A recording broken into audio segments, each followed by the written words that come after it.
Onyx avtomobilini dvigatellarini quvvati pasayib ketgani hisobiga moshinist dvigatel ограничение chiqib qolgan. Moshinist dvigatel ограничение chiqib, bu tarafida chek chiroqlari ham yonib qolgan. Onyx Tracker avtomobillarda turbo kompressorida ishlashida muammosi bo'ladi. Bu Onyx'imizda ham turbo kompressorlar ishlamay, moshinist dvigatel ограничение chiqqandan keyin mashinada tortishlari ancha o'lib qolgan.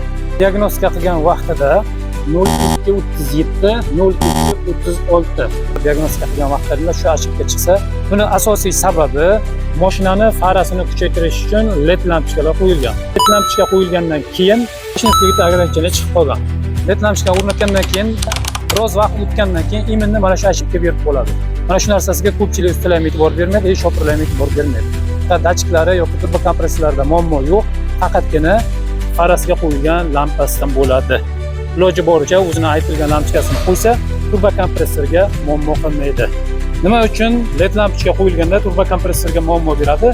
Chunki farani tagida shteker bor, o'sha shtekerdan turbo kompressorda radiator bor, radiatorda datchiki bor. Kiradigan havoni davleniyasini o'lchab turadi. Datchik qismi kelib farani tagidagi shteker bilan birga bog'langan.